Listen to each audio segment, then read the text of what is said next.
सासू माँ बदल गई। कहानी उस घर की है जहाँ बहू और बेटी को एक माना जाता था, लेकिन फिर अरे शिखा बेटा, तू रसोई में क्यों घुसी रहती है? जा, रोटी मैं बना लूंगी। नहीं नहीं माँ जी, आप बैठिए, बस सारा खाना बन ही गया है। श्वेता को बोल देती हूँ, वो खाना लगा देगी सबका। सॉरी भाभी, मेरे पास वक्त नहीं है। माँ, मुझे पैसे देना, पार्लर जाना है। हाँ हाँ चली जाना, भाभी को भी ले जाना। वो भी जाने को बोल रही थी पार्लर, पर पहले ना मदद कर दे उसके खाना लगाने में। देख माँ, वो बहू है, उसे बहू रहने देना, इतना सर पर मत चढ़ा भाभी को।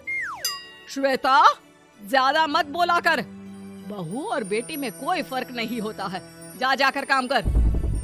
ननद को माँ का भाभी से इस तरह प्यार करना बिल्कुल अच्छा नहीं लगता। वो बार बार किसी न किसी तरह माँ को भाभी के खिलाफ भड़काती रहती, लेकिन कोई फायदा ना होता। एक रोज, अरे बेटे किशन, जा बहू को कहीं घुमा कर ला, सारा दिन घर में काम करती रहती है। हाँ हाँ माँ, हम लोग जा रहे हैं ना गोवा। अच्छा जी, भाभी ने तो हमें बताया भी नहीं। वैसे तो सारी पंचायत करती है, ये गोवा वाली बात क्यों छुपा गई हमसे? अरे क्योंकि उसे खुद नहीं पता था बहन।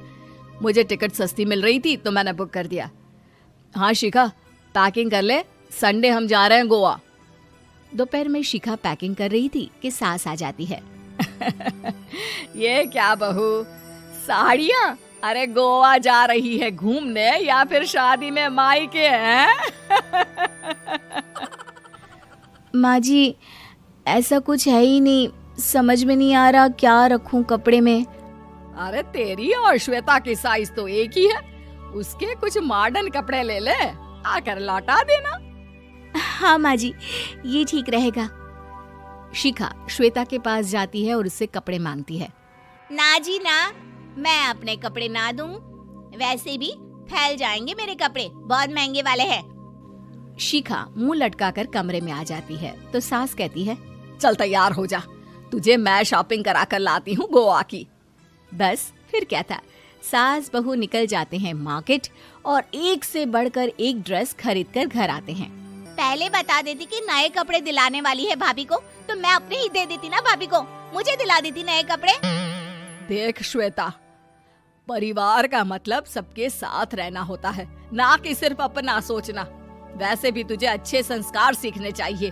और रही बात कपड़ों की, तो शिखा, आज से घर पर भी तू मॉडर्न कपड़े ही पहनेगी। कोई जरूरत नहीं है ये साड़ी वाड़ी लपेटने की। अब क्या था, घर पर श्वेता और शिखा एक जैसे रहते। एक बार पड़ोसन आती है। अरे बेटा, अपनी माँ को तो बुलाना जरा, बात करनी है। शिखा सास को बताती है और रसोई में चली जाती है। ये आपकी बेटी बहुत बड़ी हो गई है, इसके लिए एक रिश्ता है, कहो तो बता दूं। ये बेटी नहीं बहू है, घर में सब एक जैसा ही रहता है। वैसे मेरी बेटी भी बड़ी हो गई है, कोई रिश्ता हो तो जरूर बताना।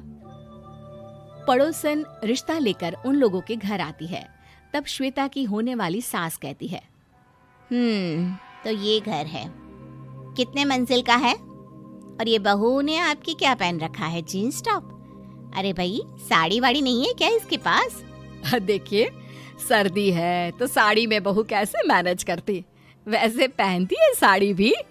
देखिए, हम लोग ठहरे पैसे वाले लोग, कोई कमी नहीं है हम लोगों के पास पैसों की, बहुत पैसे हैं, जमीन, नौकर चाकर, कार, सब कुछ है, लेकिन घर में संस्कारी बहू चाहिए, समझ रही हैं ना आप? सास कुछ कहती कि श्वेता बोल पड़ती है, हाय रे, नौकर चाकर से लेकर जमीन, कार, पैसा, हाँ हाँ मुझे रिश्ता मंजूर है मुझे। अरे रुक जा श्वेता, मैं बात कर रही हूँ ना। देखिए, हम लोगों के घर इतनी आजादी नहीं मिलेगी। अरे हाँ कर देना माँ, हाँ कर दे जल्दी से। सास क्या करती, बेटी की शादी ऐसे घर में कर देती है जहाँ ना उनके विचार मिलते हैं और ना ही आचार। शादी के बाद एक रोज फोन पर, श्वेता बेटा, एक बार घर आ जा, बहुत दिल करता है तुझे देखने का। माँ, वो घर पर बहुत काम होता है, कैसे आऊँ? बड़ा घर है, लेकिन आने जाने वालों की लाइन ही लगी रहती है।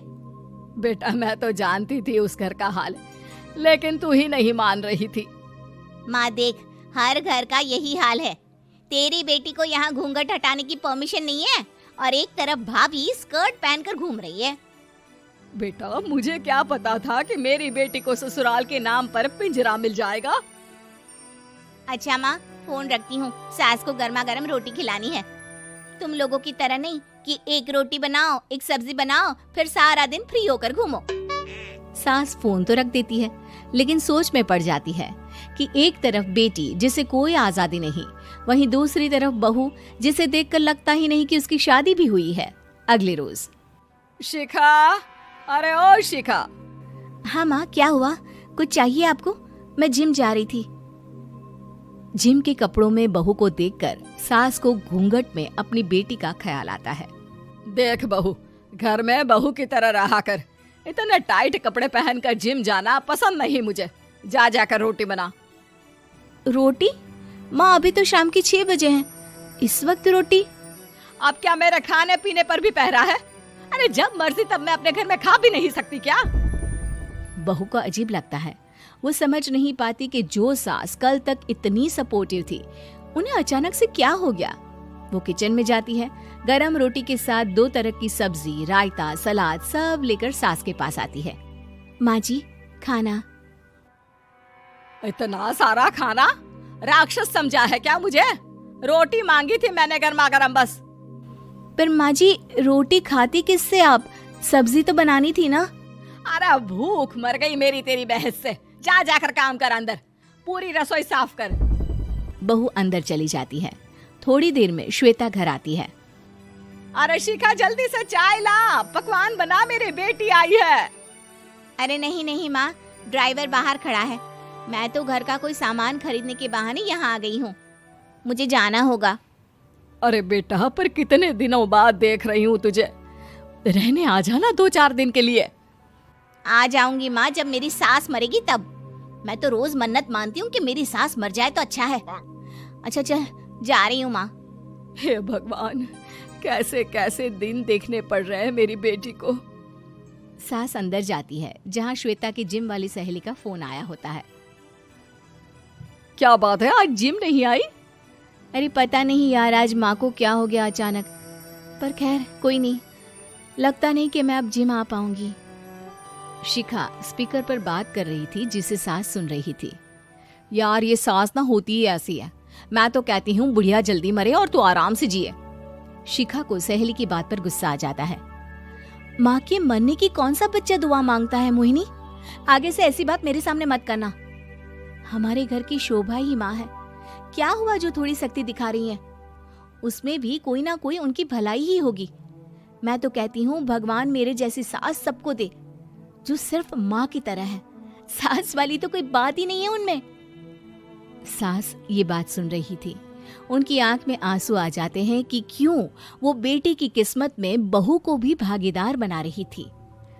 शिखा, अरे ओ शिखा, क्या हो गया? जिम नहीं जाना क्या?